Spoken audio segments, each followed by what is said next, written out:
2, 3, 4.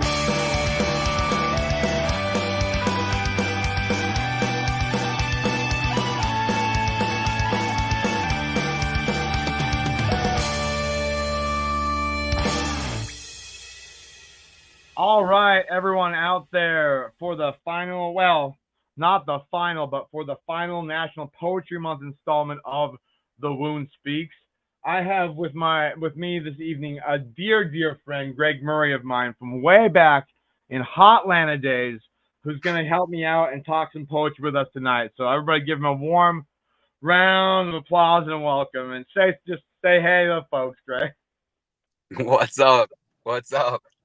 I love now that I can call it Hotlanta because I don't live there. Right, I know. Like I never, yeah, right. You get far enough away, you're like, that place is hot as hell. Oh yeah, but no. So also everybody remember, go to the Angels. You see the Angels Inspired linked person or the person in the chat. One of our mods is the same mod, just wearing different masks and faces. She's kind of a shapeshifter. Just go to the Angels Inspired page. It's the NPO we run. Click it, like it, share it, do all the fun stuff. Also like this, share this, subscribe to this, blah, blah, blah, grift. This isn't for me. This is for the poetry. This is for the peoples, all right? All right. So starting off, basically kind of the thoughts of tonight, right, is I wanted to go over, because I know we're dealing with trauma, and how to write about trauma is kind of the Wound Speaks idea. We had a lot before about language and how we like use language as a prosthetic to kind of grope at the world that we're reaching at, and it's never right, it's never perfect, but that's what we got. So we got to kind of make do with it, and metaphor and simile help us out with that.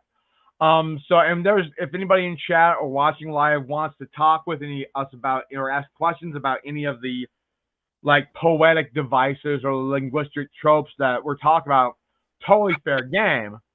But also just kind of want to talk about language at a bigger scale here. Like, how do you write about trauma? How do you write about something that's like not a pleasant thing to talk about without getting into like one of two things? Either something so dark that everybody's just like it's either indiscernible because it's so personal, or it's messed up, or I think this is a travesty of at least our current day and age, is this kind of this victim pornography thing where it's like, oh, these things happen to me, but like, and I want to sympathize with you, person who mom died of cancer and who X, Y, and Z, like I really do. But you writing me a poem that says my mom died of cancer, my cat got hit by a dump truck, like I need to know how you feel about that. We need words that communicate how that makes you feel, because I can't for the life of me put myself in anybody's head. I've never been able to put myself in any of my ex-wife's heads and be like, why'd they do that? What you know what I mean? I really have never known what they've meant, not once. So the same thing when you have a traumatic event that you're trying to communicate. I'm using the humorous level to try to break the fact that we're talking about some not fun things. When you're talking about something personal that's a traumatic experience, first of all, play with it. Write it 100 times. Use the words like blocks of clay to push around. But second of all, like, you got to find some other way to say it. Yeah, a metaphor, a metonym, something that symbolizes that. That's not just like the facts of the matter. Like on Thursday, November 22nd, 2014, my father died, which is true, right? But like, I mean, I can say that, but that's not a poetic communication. That's a factual communication. There's not much emotion anybody can pull from that. And so I just want to all of our aspiring poets out there, also send us your stuff, and I will read over it and tell you, hey, work on this, do this. This is not a freaking robin's nest, go fly and fail thing. But just be careful of putting all your traumas out there on a page. It's like, this is what's happened to me my whole life, and this happened, and this happened, this happened. Because when you do that, the world you're presenting it to will not be kind. They will not understand. You'll get trolls, and some might, but you'll get trolls, and now they're going to know everything about you. And so if you're not interested in making it something beautiful and working through it, really, I would just say, I mean, I'm not telling anybody what to do, but think about what could happen if you were to do that. Of course, totally, I'm not going to, be mean at all. I'm just going to help you write better, so. But yeah, any thoughts on that, Greg, before I read the first poem? Sorry to go so long. No, I think that's really helpful. I like the way that you, talked about how you have to tell it slant. I mean, really, we don't come to poetry for the news, right, of what has happened. We come to it to feel it and understand it in a way that just grasps a little bit of that kind of indecipherable aspect of it and just gets a little piece of it. Maybe there's healing there. Maybe there's just like feeling it, or giving yourself permission to feel it through language. So yeah, I love what you said. But yeah, it's not a news report.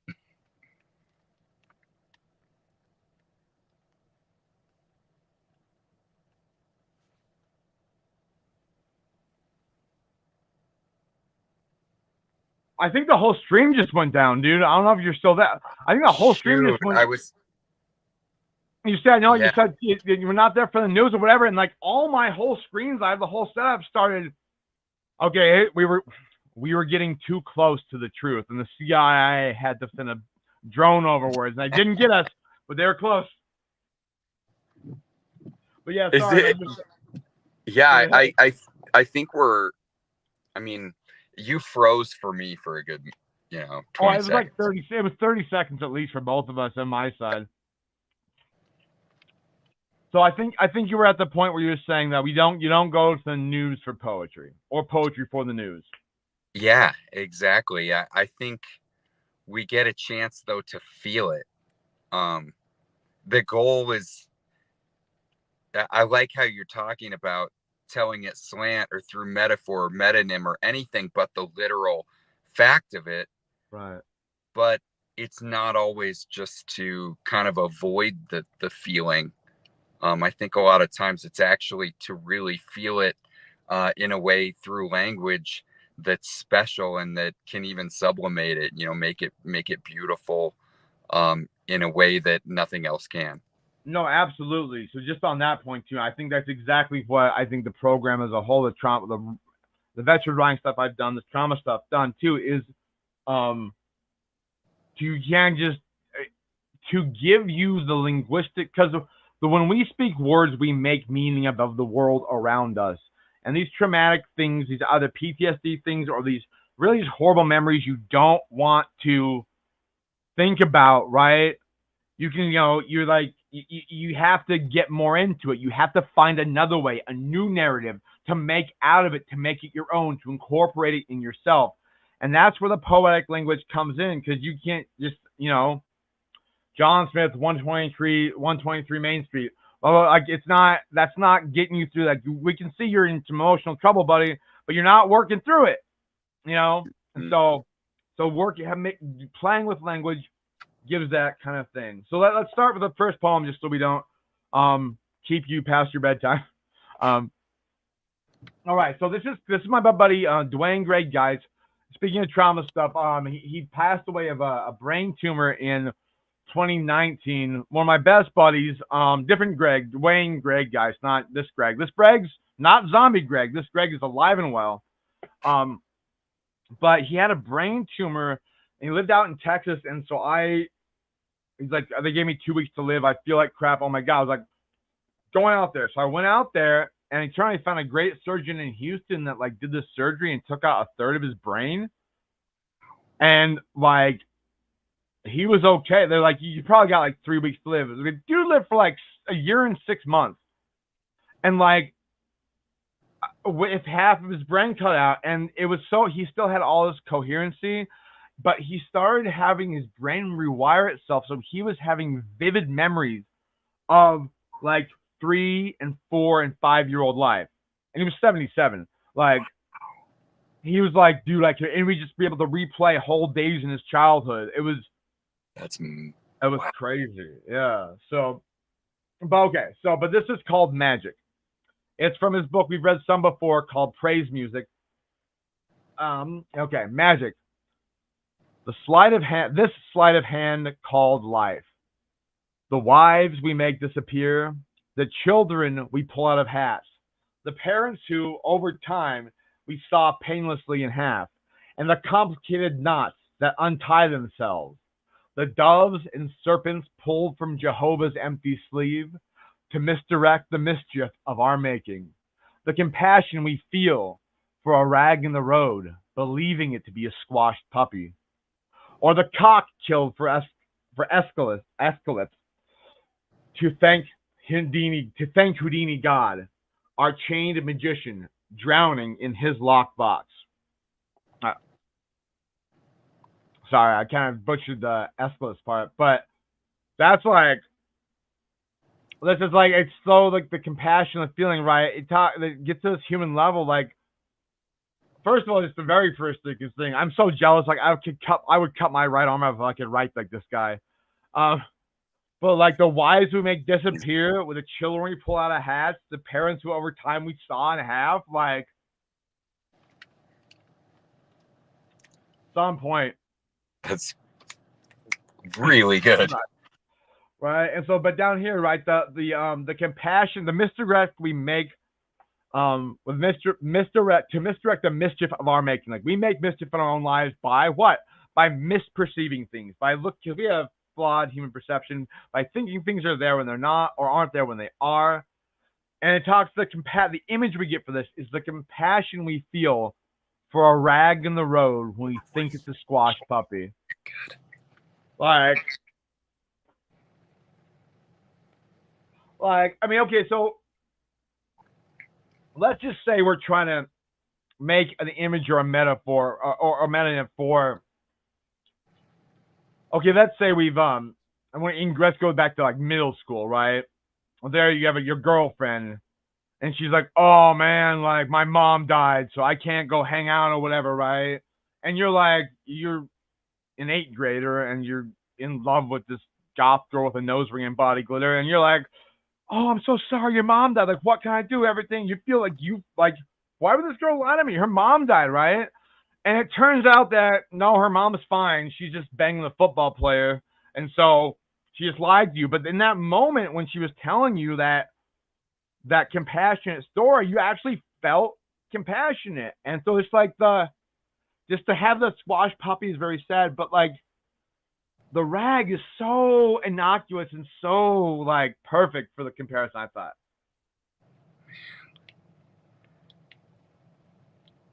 So Greg, go ahead, man. No, man, I'm taking it in. I love how the poem itself is just kind of aware of its own sleight of hand and the power that you have when you're writing to put the puppy in the road Without actually making it be there. Exactly right. without it being there. And I honestly, sometimes I reflect on the way that I translate my own reality into poetry or the way that I tell it. And I want to make sure that I'm telling it in the right direction, whether I'm telling the pile of in what is it, the rag, or the puppy, that I have it clear on which is the real one in my experience and which one's the sleight of hand that is the artifice, that becomes part of the poem. Right. It's a really good poem, how it goes back and forth with that. And there's one level of it that, right, like the artifice is made apparent to show the sleight of hand that could happen, right? But at the same time, and this is just, I'll throw this out to anybody who's listening, but to you, Greg, first, is like, if you're writing this poem and you actually had an experience where you thought a rag was a puppy that was then squashed, and you swerved out the road and got out of the car and it was a freaking rag, like, is it any less real of a poem to write the poem about you swerving off a road to avoid the puppy and write a different poem about the puppy being the rag? I mean, I don't know. I mean, don't post on Twitter like, "Oh, Fruffles is gone." Don't do that. But like, Right. It's crazy, man. The thing that for some reason in my brain, the line that pops in there, I think it was the poet Charles Bernstein, but in one of his poems was like, I want a poem as real as an Orange Julius, which I yeah, really always love that line because it's like, it's also kind of ironic. I mean, because is that real? That's not even right. real. Or like, It's what a does that brand, mean? right? Yeah, Um, but I mean, I also remember from my childhood to go there, man, I love an Orange Julius, it's it's something the, concrete. It has memory ties to it. That's kind of yep. one of its own thing, right? Yeah, it does, but in itself, I don't even know if there's even actual oranges in it. Oh, I doubt it. I mean, Right? I mean, half the crap wheat doesn't have actual anything. Like, freaking okay, like people are up and down on this, but like banana flavored Laffy Taffy Yeah. tastes nothing. Whether you love it or hate it, tastes nothing like any banana that's ever No, been created or dissolved or anything. that's right. That's right. And yet it exists.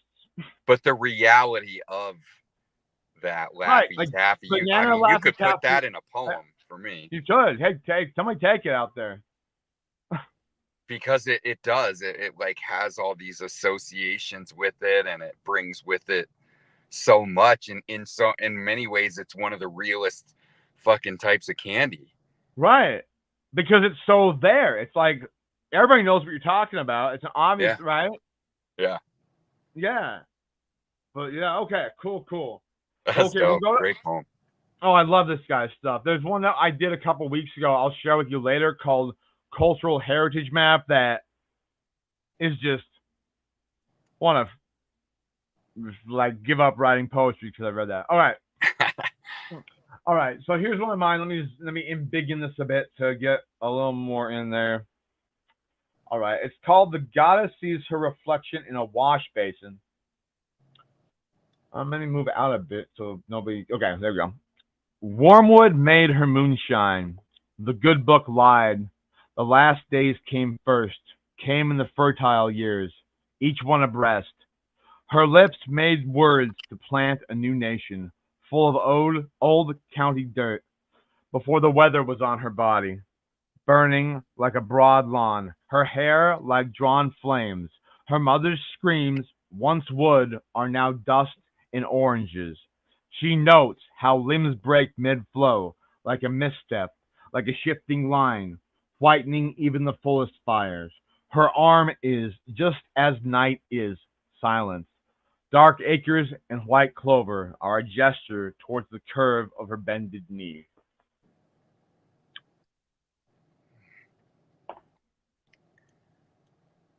So that's one of my newer ones I've done. Just like the whole, so I have this whole goddess thing that we haven't really read any of the stuff I've done so far in. Oh yeah, apparently people in Jamaica, where my wife's from, and she's from St. Vincent, but she hates when I say Jamaica. Um, they say face basin and not wash basin, which is very interesting. So that's another lyric somebody can steal out there, face basin. But so these goddess poems, I have this idea of this like mythic goddess who's like kind of had to come back to America in the last 20 years or so, and she's not very happy. She comes to the South, right? She has to like try to pre-qualify for a mortgage, and you have to deal with all those souls that got sent down after Katrina. She's a little irritated with stuff, and kind of has some little experiences the collection's about. So this is one of those, and it's kind of just, I guess, what just talking about, I guess, Southern Gothic or Southern trauma, Southern tragedy, right? With all the history of all the horrible shit that's gone in the South forever, was kind of trying to, talk about like the fertility and the infertility and the You know, there's the whole kind of ethos of the culture there, I guess. I don't know if that makes sense, Greg. If you want to say anything, I can talk more about it. If you have any... No, I am having a lot of thoughts and feelings about this poem. I it's really gorgeous. I really admire the way that you are breaking those lines and just creating a lot of tension between them, and just opening up new meanings with it. For some reason, Yeah. I mean, and I'm a little new to the poem, but it is a poem about tragedy, right? Yeah. And but for some reason too, there's a lot of beauty, like a reflection about the goddess and her beauty in it as well. And like in that respect, like there's a poem too by Elizabeth Bishop where she's about washing her lover in the I think a tin wash basin. That is like just the most intimate poem. I think it's called The Shampoo, maybe, or something. Might be. I don't have the Elizabeth catalog in my head anymore. But yeah. I'm no, familiar with but the poem. Yeah. such a great poem. And but I feel like this act and of washing is just it's so rich. It's kind of like one of those objects that brings so much with it. It's a great place to tell this story and to share this feeling, right? It's an intimate place. It is, right? And I thought I was trying to do the whole, I mean, both like the whole like through a glass darkly now I see thing, right? And the wash bay, Paul with the eye shard in the wash basin. But just kind of as like a starting point, right?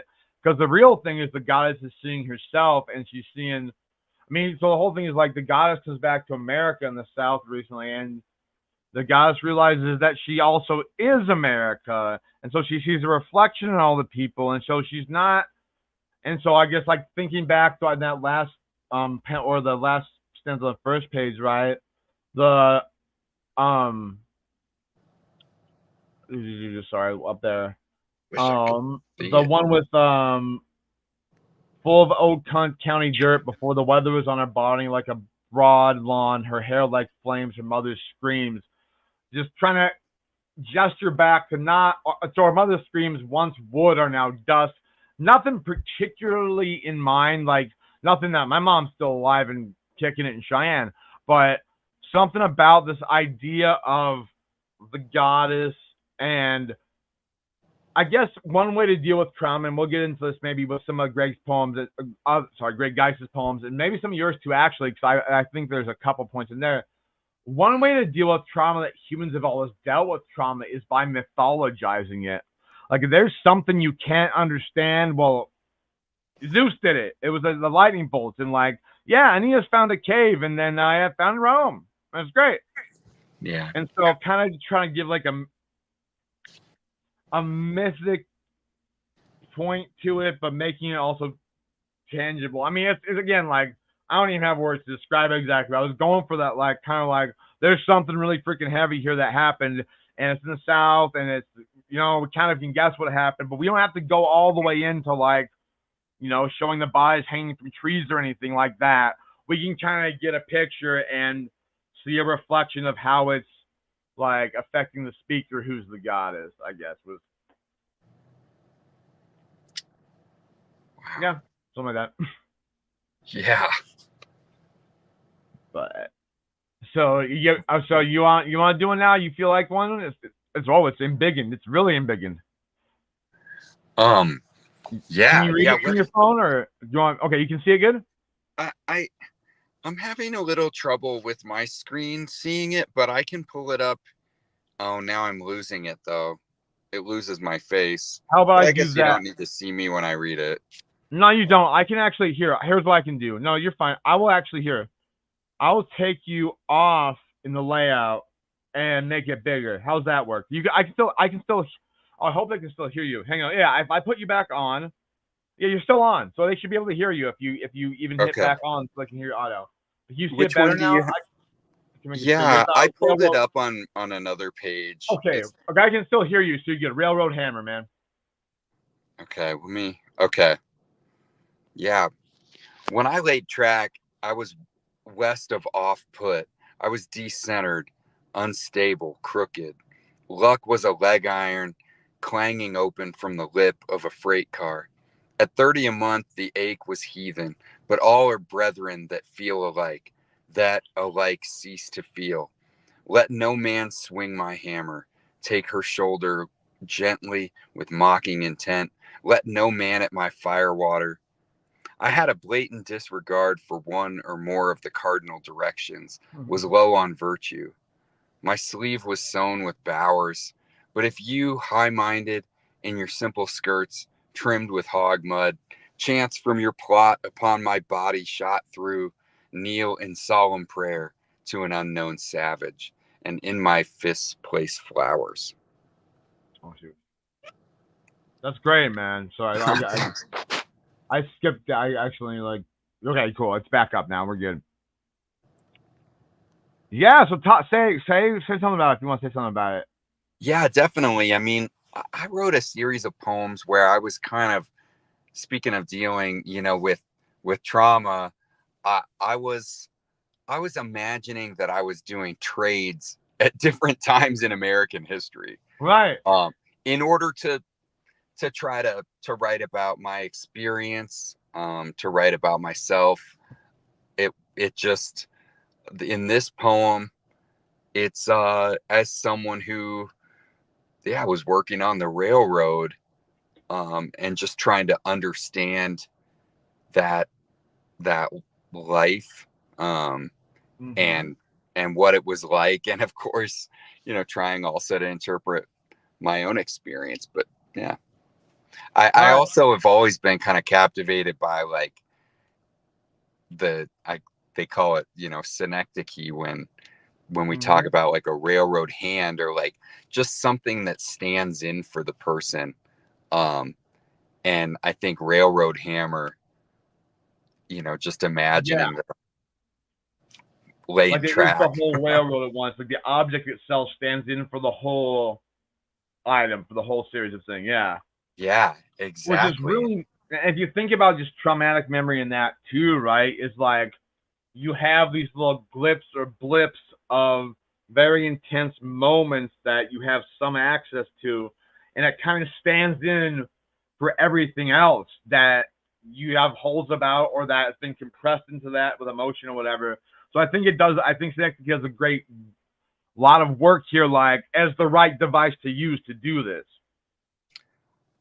Oh So yeah, I feel like it's a kind of mythologizing too. I mean, I yeah, definitely was doing that so much with the poems that I was thinking of, that was, all of them together were called trade secrets, but it was just thinking about like myself doing different trades.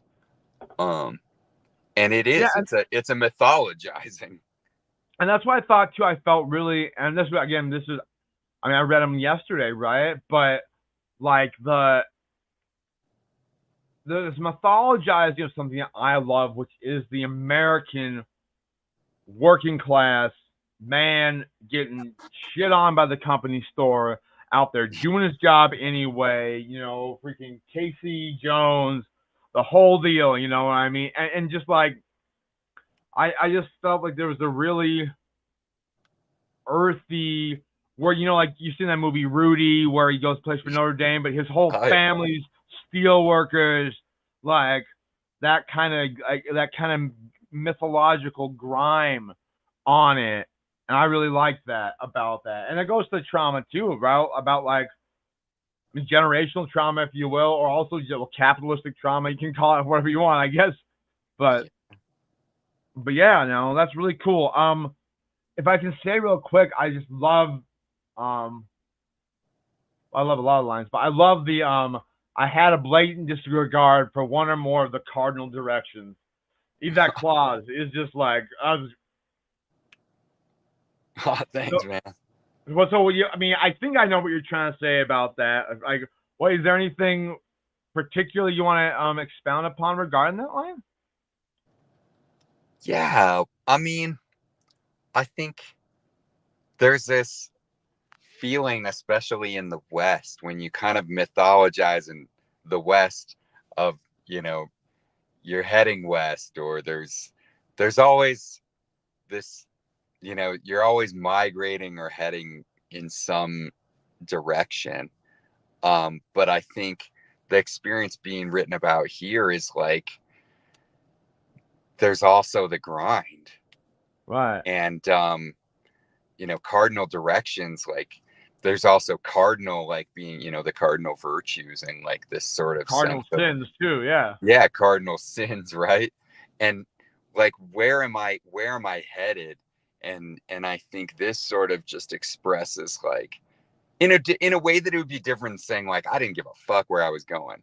Right. It's like, you know, it's like saying, Because you kind of did, but like right, only to some things. Like if they were like, you know what's over there? There's a Buddhist shrine that has 20 monks, and you have to whittle out a pencil before you can sit there. I mean, even though that'd be cool to do, especially nowadays, you're like, I think the brothel with the winches, that's yeah, east, right? Or even just the whole like, I mean, it's happened to both of us, right? You're going somewhere, you're on life's journey, you're gonna get there, you got more, and all of a sudden you get stuck. And so you're like, all of it. So like, even in like being stuck in the grind on the freaking railroad or whatever, right? Is like, there's been times where like, it seems like our compass maybe only has 3 points left, and we've gone as far. And the way we're going right now is we can go, and that's disconcerting because now I have to turn around and figure out another way to get at shit. yeah. I mean, I was always fascinated by the West and like how a lot of prisoners were building the railroad, which was allowing you to go further west, but the people that were building it weren't the ones taking the trains. I mean, you're building like a means for someone else to get across the country. Right. And it's just it's interesting. Also, you know, they were often creating towns and then they, you know, that they'd live in while they built And track then for the gone. next mile. And then, yeah, and then they get on the train and then move to the next place and then build it. And it just feels like such a rich, like metaphor for, yeah, a lot of grinding that we end up doing, like in this society that we don't necessarily see Right. as And that. so let me even take that to one, like, so out of the American context, maybe the more mythological context, I think we Mm, could look at it in the same way, maybe, is back in continental Europe as well as Britain, right? They're building these massive cathedrals, right? ooh, And yeah, it's a work that when they lay the first stone, you have a mason, a quarry cutting stones and making them fit perfectly, and then dragging them however you are, and they know when they start cutting those stones, they're not going to even see a wall put up. no, Their son, who's also a mason, is not going to see a wall put up. Maybe their great great grandson will actually get to see the cathedral completed in its glory. Like, it probably won't even look like a cathedral in the guy who's being tasked to do this thing, right? And it's like the same way, and it's obviously times change with stuff, but like the same that we're mythologizing, like or it is a mythology, like Wild West, Go West, young man, and building something for those who come after us, even though yeah, it's slave labor in a lot of ways, right? Is like, except that what we get is you know, a train that's toting a bunch of cows and chickens that smell like crap instead of a Gothic cathedral. yeah, yeah. That's But but I I think love all those. I think the impetus is exactly the same though. I just wanted to, like, man, if somebody came to me and was like, yeah, okay, guess what, tomorrow you're gonna cut stones. They gotta be perfect, otherwise you're in trouble. I'm like, for what? A cathedral. Oh, cool. Where is it? And we don't know quite yet. Okay. Well, can I see it? Oh no, you're never gonna see it. In fact, like, your son's not gonna see it. And in fact, your grandson's not gonna see it. But it'll happen. Yeah, I would have some choice words for the, you know, yeah. for the foreman. Well, it is always interested me too, like prisoners, slaves building, and like what your relation to your labor is and to the output of it. Not, like I love what you're adding too, like just not even seeing the fruits of the labor, um but Somebody also else getting it rich off not it being too. yours. Right. Yeah. Like you don't even own the license plate you print out. Yeah. Yeah. Oh man. In fact, because of the way the government works, even the person who gets that license plate and pays money to the government for it doesn't actually own it. The government owns it anyway. With taxes and registration and stuff. All right. I saw somebody come by. You still got more time, or you got? How you doing? Yeah, I've got a little bit more time, Aaron. I'm sorry that I'm No, you're fine, man. I will carry on. I will carry on in your honor, man, and we can make this the first of many things, okay, brother?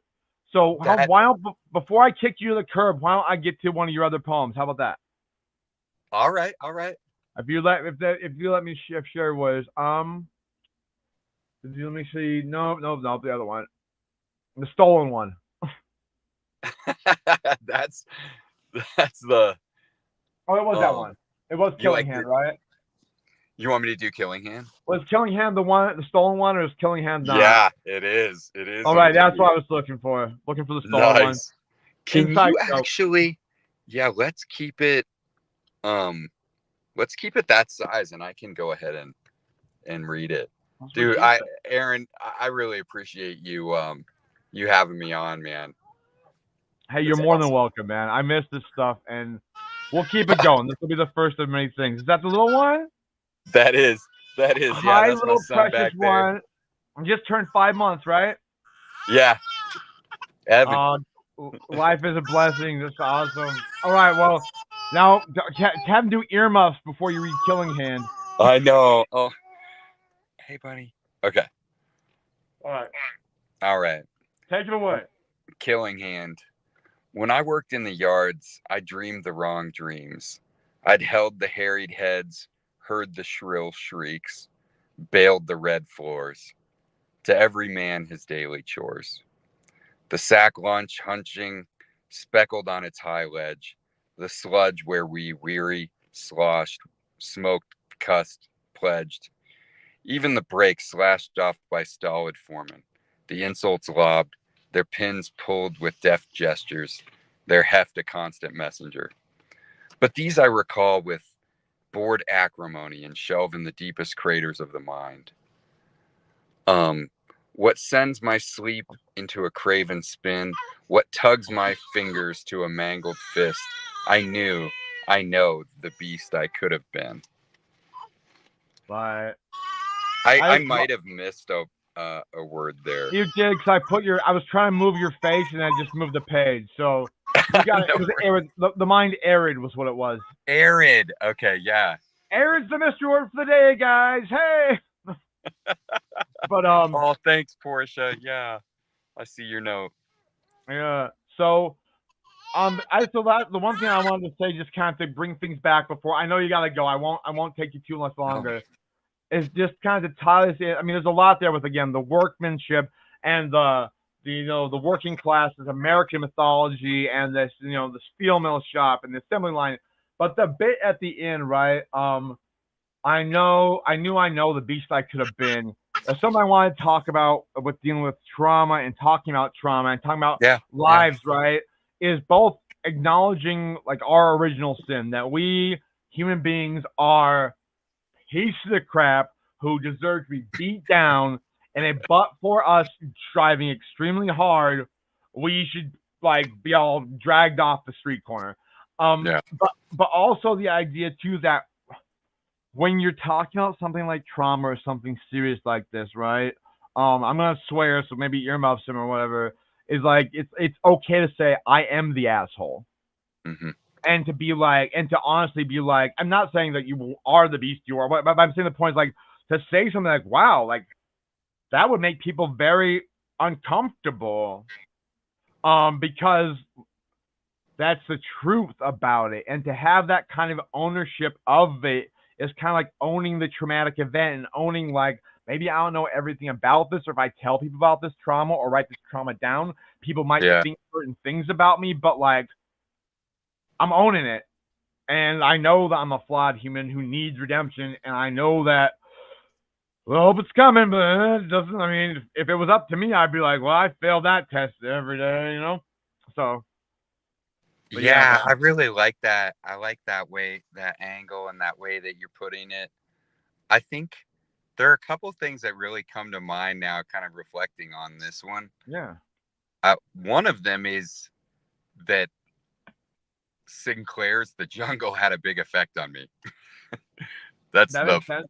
that yeah. I mean, I'm sure you know, Aaron, but for your listeners, the book of about how the sausage is made, literally. Right. And Rats and I all. just kind of imagined that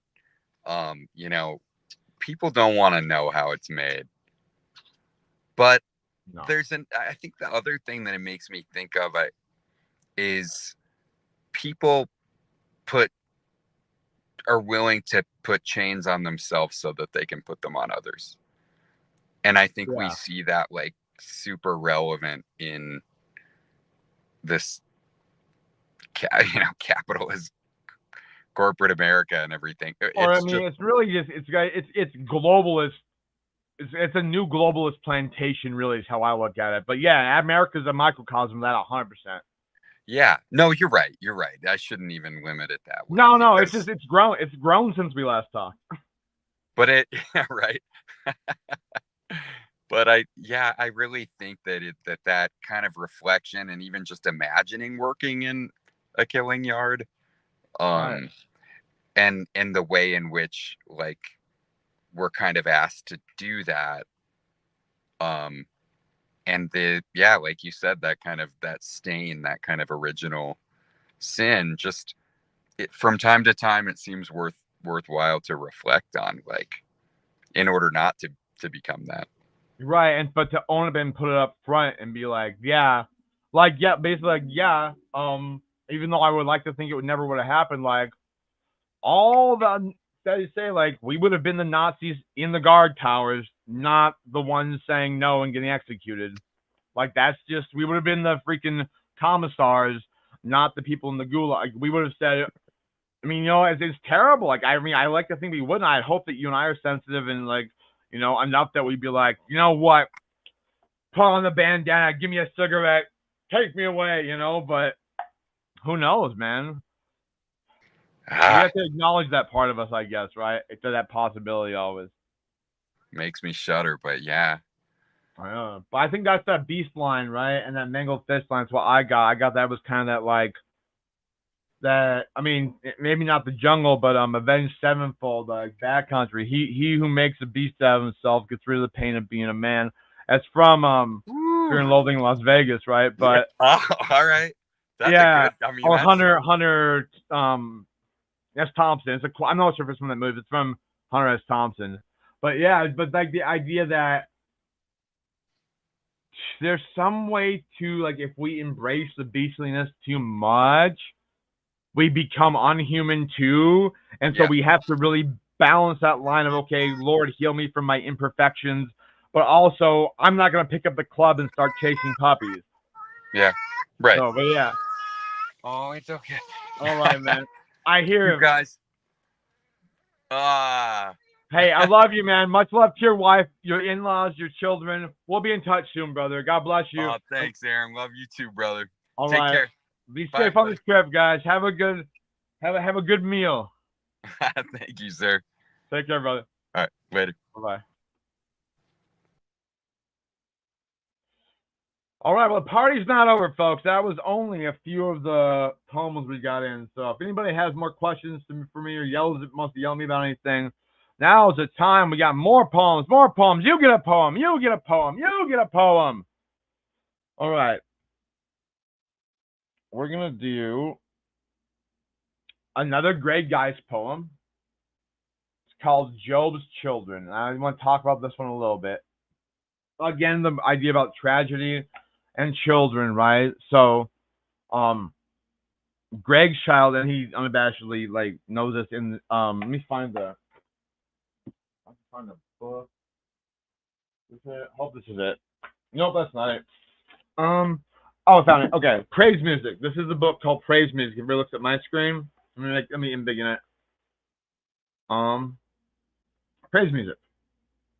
The art for this book was painted by my best buddy Greg Geis, not Greg Murray right there, but Greg Geis's at that point in time 7-year-old autistic son, and he had autism, some health disorder, a lot, very complicated, very difficult early life. Now he's doing well. He's he's flourishing in his own way, and this poem, as well as one more that we'll read, I think, is a meditation that Greg was very involved in of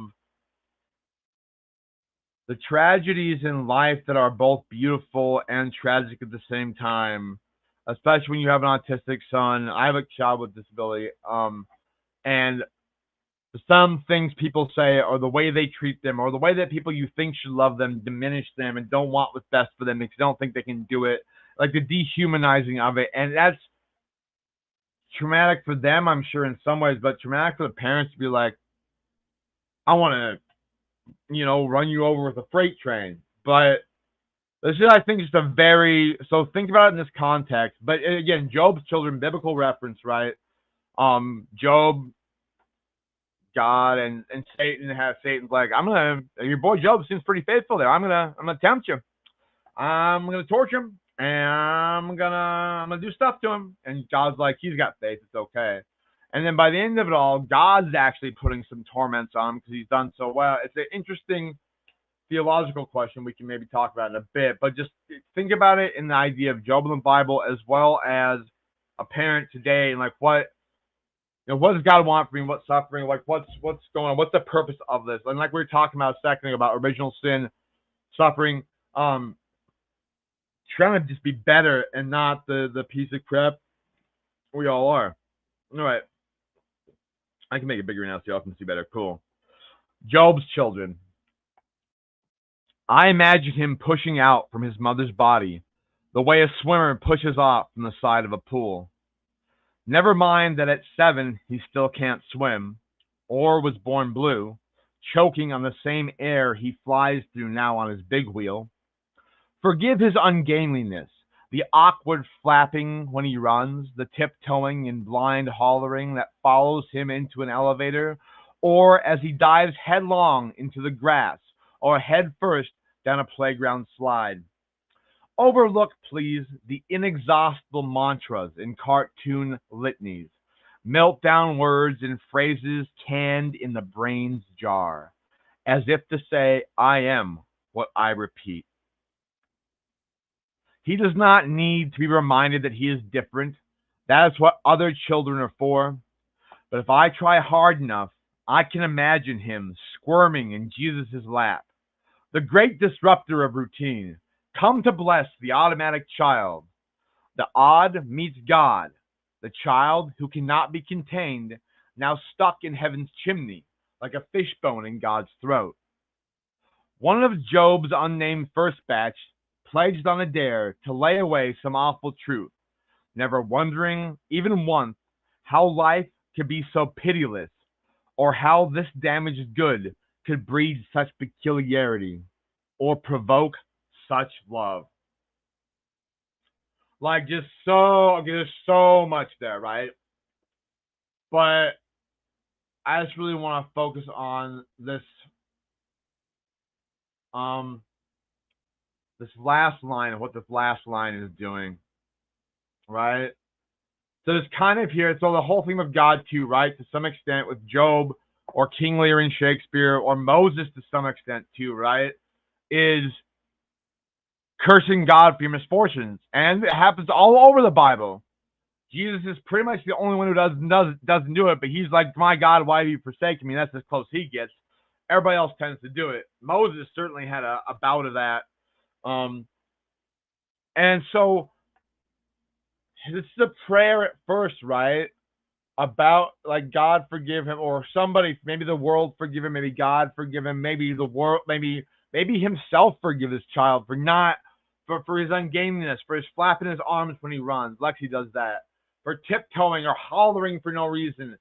And if he goes into an elevator, he gets freaked out and he hollers, right? Or he dives headlong into the grass or headfirst down a playground slide, right?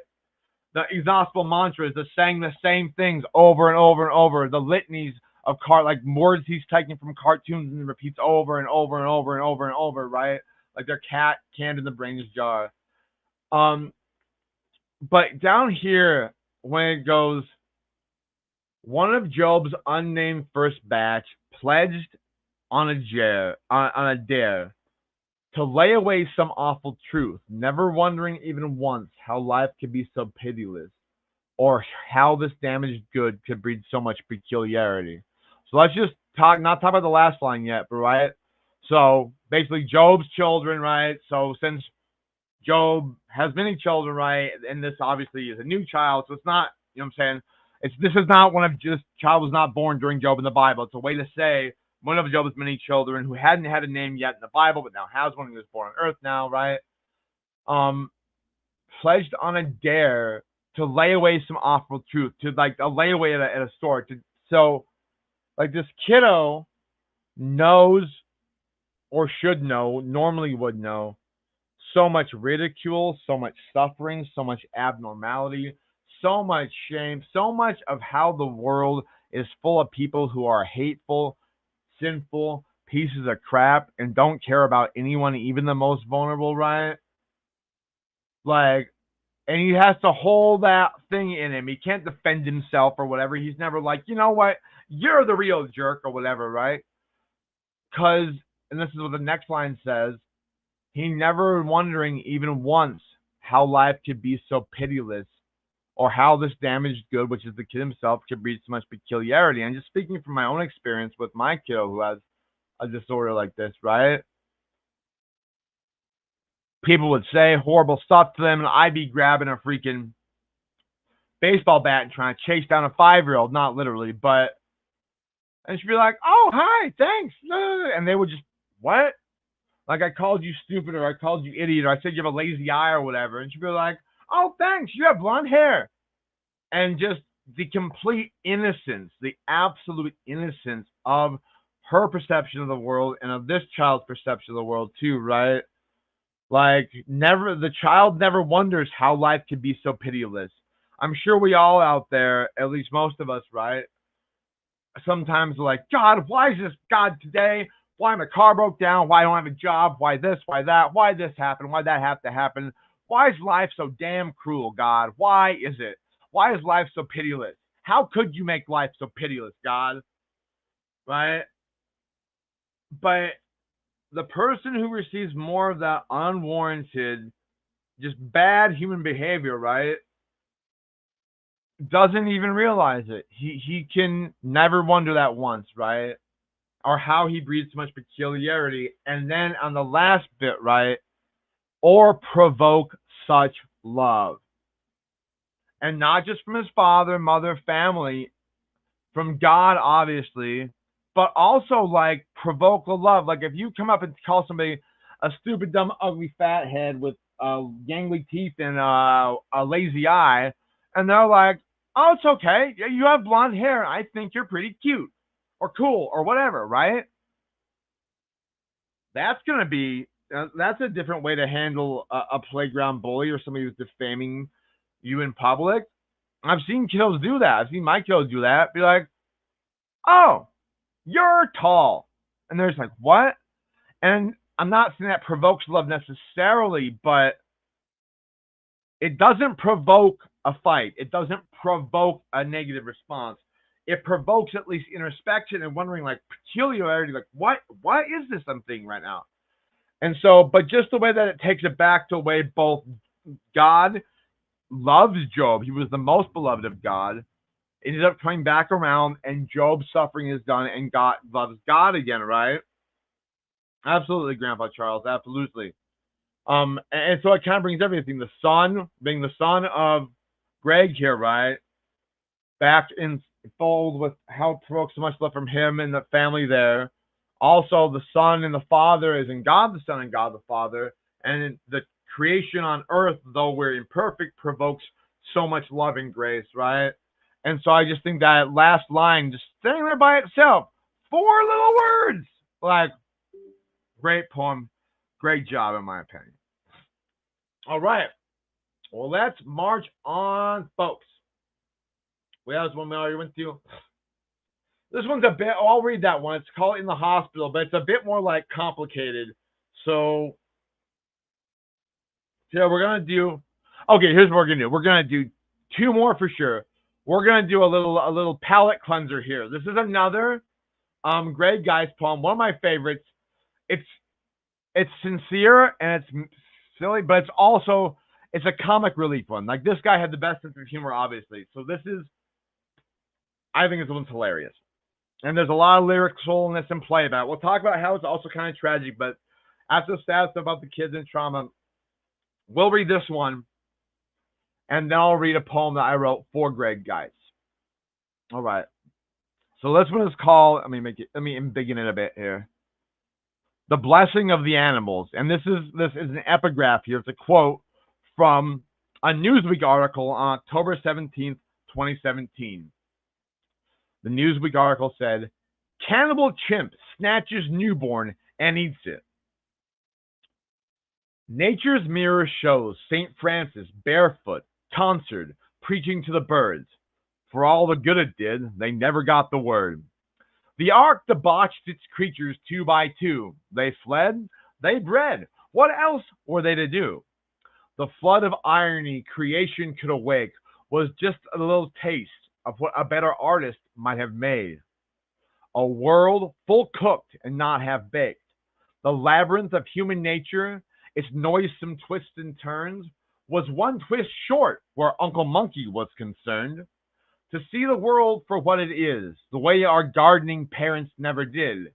Their story was, it dropped, we ate it, then we hid. Of all the beasts remanded from the fall, it was St. Chimp who rallied soonest to the cause. A monk who followed neither order nor the law, but rocked the ark and drowned poor nature, God and all. So, a little bit well there, right? So first of all, it's very lyrical, right? It's playing with almost like a nursery rhyme, right? But like you all realize, I hope if you don't, you're gonna soon realize that chimpanzees will grab their babies and just devour them whole. They'll break them in half like a freaking pomegranate and eat them. Doesn't matter if it's daddy chimp, mommy chimp, those chimp babies running around, they'll just, for who knows why, they will do that. And so we have here a comparison again talking about the fall, about Adam and Eve. We get to that down here in the bit, right? So if we could say like a very good, clever 2-liner or 4-liner to talk about what Adam and Eve did, right?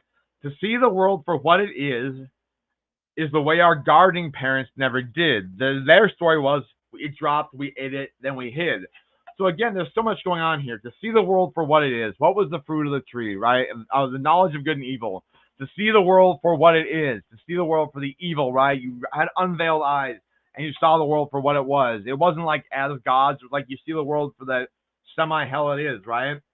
It's just clever, I think, to call them our gardening parents, Adam and Eve, right? From the Garden of Eve, right? A lot of wordplay there.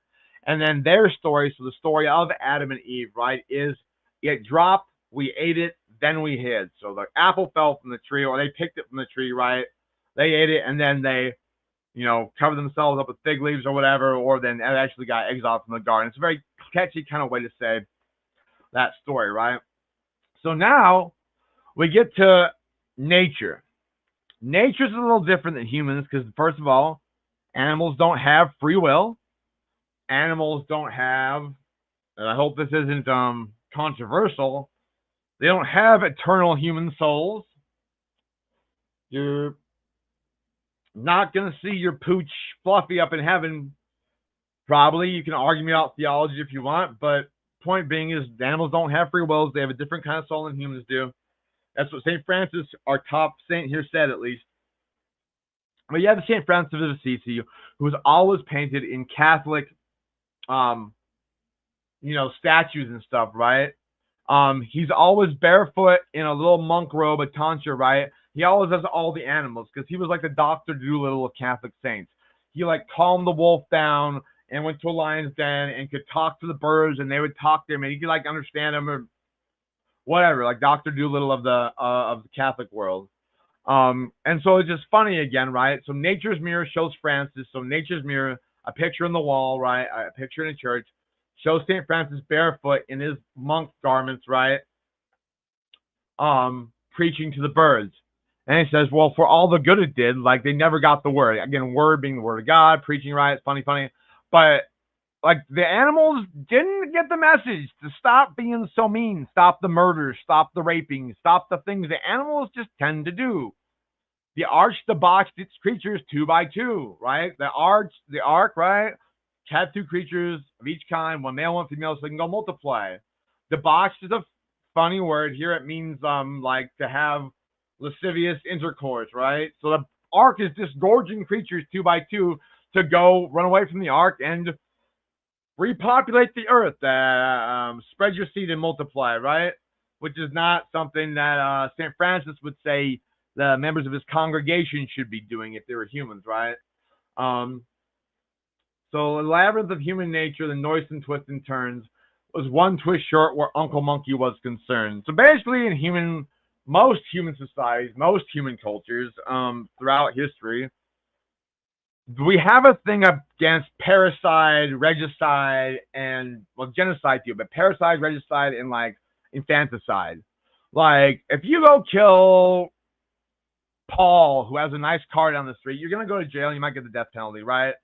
But our human will, our sense of family and good and wrong, right and wrong, and well-being and morality, right, has very special levels of disdain and disgust for people who kill their parents, kill their children, kill family members on purpose. And so the difference here is that Uncle Monkey, and again, Uncle Monkey, a family member, right, associating with that, right, didn't quite get that whole last twist on the moral compass of humanity, even though Darwin says chimps and humans are basically the same thing. Well, Uncle Monkey didn't get that last little finishing touch on his moral compass. So he didn't see the world the way our guardian parents did. He didn't have free will. He didn't have a moral compass. He never saw the world as gods or whatever, right? So they dropped away and hid. And then at the end, Mr. Chimp still left over from the fall of man, right? He rallied soonest to the call. The monk who followed neither order nor the law, but rocked the ark. Again, like rock the boat, right? Like rock the ark. Like, okay, if you're one of 2 chimps on the ark, right? And your job is to procreate and have more chimp babies, right? If you get off with mommy chimp and there's Mr. Monk or Uncle Chimp, and Uncle Chimp and Mommy Chimp start having chimp babies, and you eat them all, that kind of defeats the purpose of the ark. The same thing if you meet Auntie Chimp, if you're Uncle Chimp on the ark.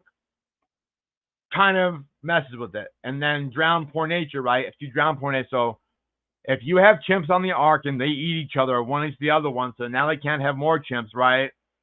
Whole idea of nature is continuing through the ark, right? Would have drowned with, not the ark itself, but with the idea of saving that species, just like those unicorns I hear, right? So, again, it's a super freaking duper clever poem. I love this guy. He's great. I guess we're getting long here. Let me read the last poem. This is my poem to my best friend, Dwayne Gregory Geis. Greg Geis here. It's a bit long. If anybody wants to ask questions about it, I'll do it. If not, I'll read it and maybe talk briefly about it. It's hopefully self-explanatory. If anybody wants to go longer or whatever, I can keep going. I got time. But if we've had an hour or so, that's enough. Let me know. It's the last Saturday of Poetry Month, so I'll have a little sip of coffee here and keep going. But I'll read this poem next. If anyone wants to message your chat and say, keep going, do more of a poem or whatever, talk about something else, happy to. All right. It's called the Alpha and the Omega for Greg, guys. Aristotle says that prime matter is whatever already was and was always already, which I will remind you, it was the nearest thing ancient Greeks had to grits. It conformed to whatever they ladled over it. I hear it's still served in New Orleans with a cream gravy, never that tomatoey shit. Here, in the middle path, we always bitch at weathermen, like false Elijahs. We, on our woo-weezy way, in our non-ado acts, the drinking, the driving to Houston. Lay waste to the sagebrush in the sand. Hump the dunes in Chinese APCs, which break down, and which, as the Buddha says, mechanics both fix and do not fix. Lord, make of our lives an ordered accounting, an unbalanced checkbook, people and gratitude, what is left to us after us, not supplication, merely being tidy. We stayed in bed until dawn, the sun maintaining its orbit as long as could be expected, ultimately confirming the status is still quo. There remains providence in each fallen sparrow. If it ain't fitting to come now, it's still fitting to come. My last poem to Greg. So again, we talked about earlier how he had brain cancer, and so this is kind of, I guess I'll go from the beginning, I guess, maybe. So Greg was also a philosopher who was also an Anglican, an ordained Anglican minister for a while, and then became a world-class, very great investment banker for many different countries. And then after that, he retired. We got a PhD in philosophy then after that. And then he retired and became a poet. And that's when I met him, when he was already done that stuff and was a poet. So we had a joke about like what Aristotle's prime matter, like the thing that was at the very beginning, like because Aristotle was a pagan, didn't believe in God, right? But that there was something in the beginning that everything came out of this kind of this like cosmic ooze, right? And so it could become anything. And so I just living in Atlanta in the South always thought like that's more or less what grits are. You can put grits on anything. You can put grits on biscuits. You can put grits on shrimp. You can put grits on tomatoes. And like whatever you put the grits on, the grits kind of fit around, and the grits kind of also start tasting like. So that was my little clever metaphor there. It conforms to wherever they ladle. Also, not only does it conform to the biscuit shape, but then you put like sauce on it, it conforms to that too. Also, they make some grits with tomato sauce somewhere. I think in Charlotte, North Carolina, they do. Not a fan. It's gotta be the creamy stuff. I had some grits with tomato. I was like, oh, what is this? I don't even know. So that was just a personal thing too. So the middle path is both like the Jesus thing, the path of Jesus, right? The walk in the middle road. Also Buddha. Also Muhammad to some extent. Also the Tao Te Ching, the non-action action, being in the middle way. Also Aristotle virtue, right? Of properly understood virtue is not being too much of one thing. Like there's a such thing as being cowardly, right? We don't want to be cowardly. But there's a such thing as being way too courageous and bold that you're an idiot and around the battlefield getting killed. So neither of those, being a freaking hard-headed moron or being a coward, is virtuous. Virtue is everything understood in a proper balance. It is that middle way. And again, I was making fun of the weathermen, how, because we're in the way trying to look at it both ways, right? Like, okay, yeah, it's not that. But like, the weathermen are always like, oh yeah, it'll be 65 and sunny tomorrow, full of snow. Oh yeah, it'll be, it'll rain for 3 days. There's like 1 day of snow, whatever.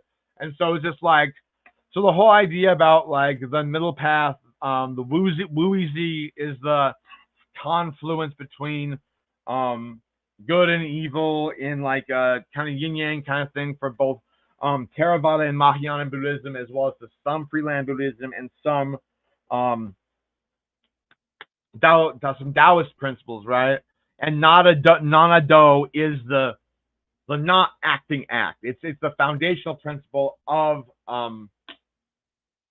of Taoism, of the Tao Te Ching, is you should act so as to not act, meaning like whatever act you should take, you should try to take it to influence the world around you as little as possible and not for your own reasons. So the proper action is a non-ado act. That's not selfless in the same way you think about I'm doing it for somebody else, but is in I'm going to do as much as I can to not influence the world or people or whatever around me because I could be negatively influencing them, right? That's the idea of the middle way and the middle path. And then kind of the flip on that too, the drinking, the driving to Houston. When I was there, I was flying out after I went to his house after his he got the brain tumor. I went out to see him, and they were going to Houston for a doctor appointment. Also, I was flying out of Houston, and so we all drove to Houston together. And he and his wife were tying one off in the car. I'm like, I guess if you got brain cancer, I got 2 weeks to live. Whatever. I was in the back seat, like, it's gonna be really interesting. So that's what that's about. It was a great time though. And then again, he had this big ranch out there that he also let his son inherited it now. So the little kid who drew the picture on the book has this ranch he loves, has a swimming pool he loves, his favorite cactus, his favorite things. Greg's Berry out there. It's awesome. And so like he had a Chinese APC that we couldn't fire. We were driving around his land and it broke down.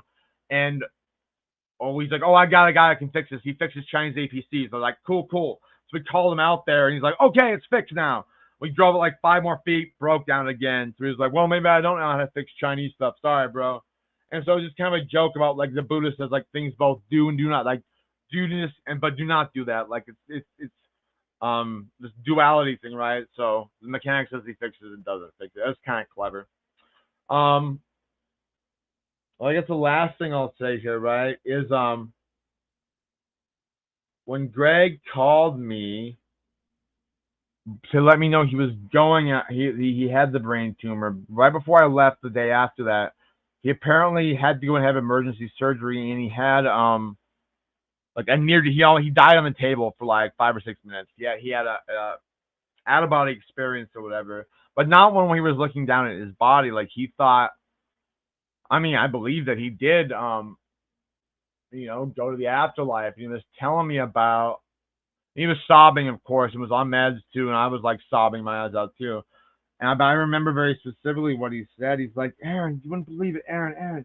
He's like, what's left after everything? Everything goes away. Everything goes away. The only thing that's left are the people that you know, and all your gratitude for having gotten to know them, because they are children of God.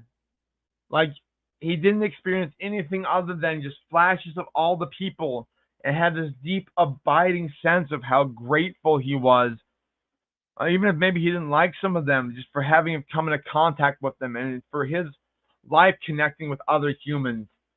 And that's what he said something to the effect of like, that's what left. He's like, that's what left. I was dead. I was there for a while. And what's left? And he said, is the people, the love, and the gratitude. And then he got pulled back. And I mean, I kind of believe him. And then 2.5 years later, after further some surgeries and stuff, he ended up actually passing.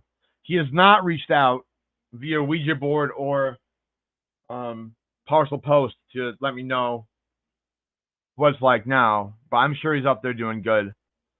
But I think it just touched me, so I wanted to again, this poem's for him. And so, the last thing about this poem at least is, there remains providence in each fallen sparrow. So there's a line from Hamlet that says, Horatio's like, they're screwing dude, they're rigging this duel. You're going to go fight Laertes, and he's going to murder you. Like, it's a plot. Don't do it, Horatio. Don't do it, Hamlet, you moron. What are you thinking? And Hamlet says, he's like, oh, Horatio, there is a sudden providence in a fall of the sparrow. If it's not now, then it is to come. If it's not to come, then it is now. But it will come. the idea that it doesn't matter. We're none of us, I hate to tell you folks, none of us are making it out of this world alive. We are food for worms. We are going to be pushing up daisies someday. If it's not now, and it's not now for all of us, I'm not thinking it will be, at least. And God bless you all. Happy health, long lives, productive lives, with lots of friends and family and comfort. But if this moment right now, if I'm gonna go fight a duel or a meteor is gonna drop on my head, even if it's not this moment that I'm gonna die, then I'm going to die. Because the one certain thing is it will come. If it's not now, then it will come. If it's not to come, then it will be now, but it will come. And so I just kind of put that into kind of some more like redneck Southernese kind of language that I speak to kind of hammer that home. All right, let's see what we got time for one more. See, anybody want one more? Anybody want to say one more in the chat? Who's not a mod? Does mods? I'm sure you say mod one more. I'm always slave driver mod. Let's see here. I don't have any other Greg stuff queued up, but I'll do one of my own.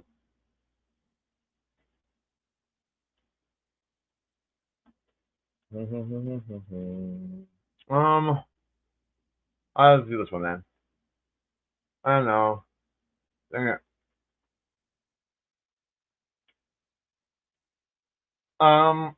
Okay, this one. We'll do the god. Let me do one. Okay. The goddess stalks the land. We'll do.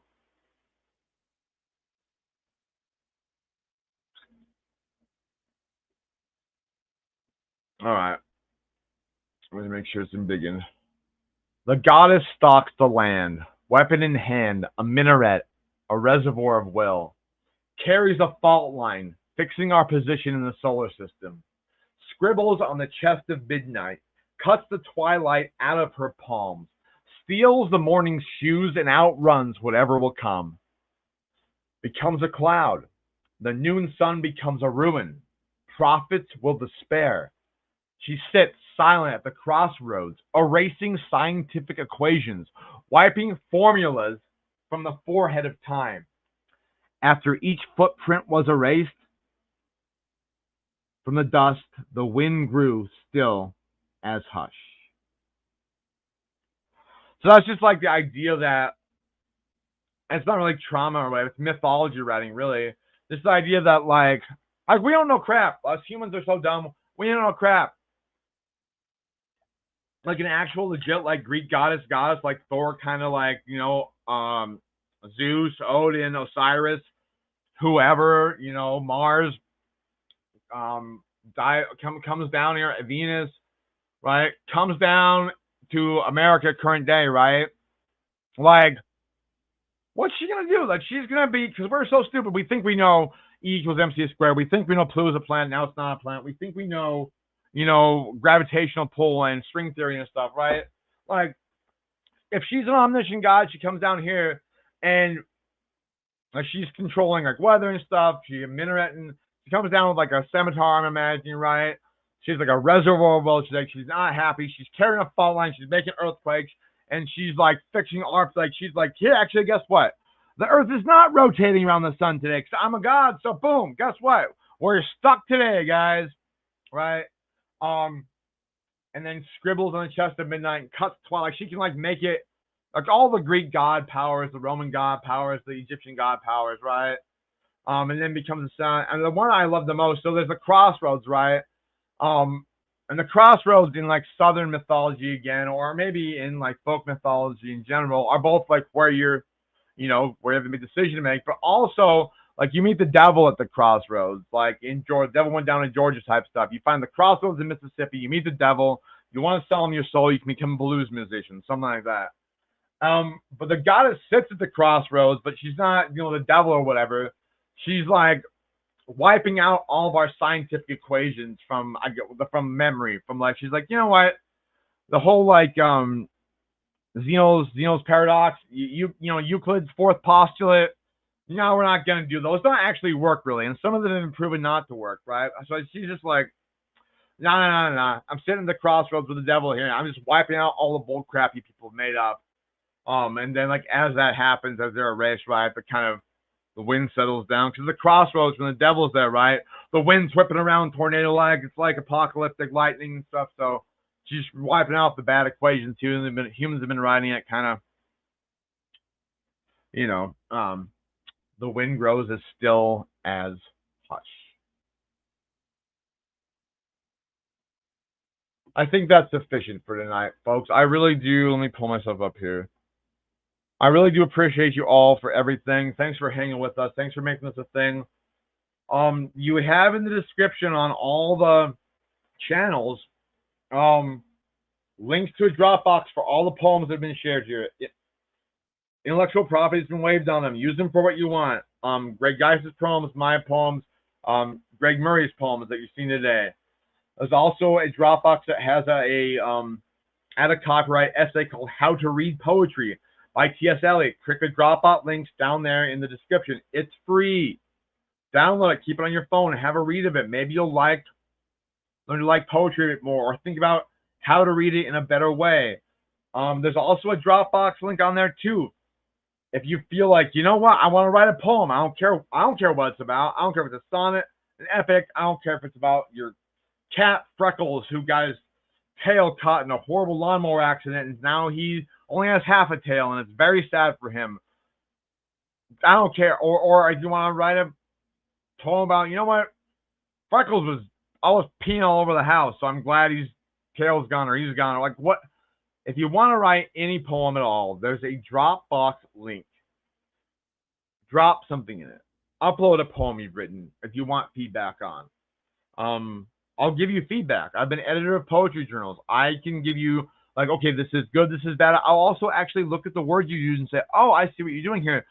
Thought about this, try this maybe, and just like kind of guide y'all if you want to start to like just thinking about the poetry a bit more. And like if you begin crafting poetry on the daily or the weekly, I promise you the way you interact and engage with the world, if you like consider richness of language and the way you're looking about things more poetically, like you will have different experiences. You'll be like, you'll think about things in different words in your daily basis. The guy Chad at the water cooler will be, I don't know, a buffoon instead of an asshole. Or that's a very basic example, but you'll see the color of chartreuse that your new coworker just dyed her hair a little different and more vividly than you did before. You try to not just read and write, not just read poetry, understand it, but also write poetry and play with the words. Send them in. I'm happy to do it. Anybody, anywhere, anytime. Please do. If you're hearing this on replay, send in a poem to that link. It's your poem. I'm not going to publish it and put in a collection of poems that say, like, change the title and be like, oh, this is a great poem. Ha, ha, ha, ha. Not going to do that.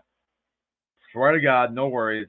Last thing is also, if you don't have Dropbox or Google Drive, there is the info at Angels Inspired Inc. that's in the comments there. You can also just email the poem there. I would put attention poem attached, just so we know it's that and not some one in China trying to sell us a warranty on our car. Further than that, like and subscribe to channels if you can. Like and subscribe and follow the Angels Inspired Facebook group because more events will be coming out there. I hope y'all like Greg. Like I said, we just reconnected after moving across the country from each other, a lot of crazy stuff. So obviously he loved it. I enjoyed his time, and we're going to try to do more of poetry things, not for National Poetry Month till next year, but just poetry stuff, maybe author interviews or something with him and other people I know that do poetry stuff in the future. So stay tuned. There'll always be a link up to the stuff. I'll be doing other, meaningful / list things. Like I'll be posting more bar prep questions and I'll be doing live bar prep and going over the answers and why I got them wrong and how stupid I think the bar questions are and why I think they're idiots. Things like that in the near future. Is there any question from anybody else about anything at all? Any chat, mod, anyone out there in TV land, YouTube land, Twitter, Twitch, Facebook, X, formerly known as Twitter, anything? All right. Well, I hope you guys have a great remainder of your National Poetry Month. And even if you're not from this nation, I still hope you have a great National Poetry Month. I love you all so much. Thank you for your time. God bless you. I think poetry, like I said before, connects us to language and languages of God. It connects us to God. It connects us to each other. It helps us understand stuff. So, like, I'm really serious about taking my poetry serious, not in a mean way, but in like I believe in this stuff. I believe in the power of words to communicate, to heal, and as we do that, to know more about ourselves and to know how we do stuff in the world or should be doing it. How we become less detestable pieces of crap who are deserving of a whipping and maybe worthy of some grace and maybe worthy of some salvation if we keep at it. I love you all. Keep writing. God bless you. I'll talk to you next time.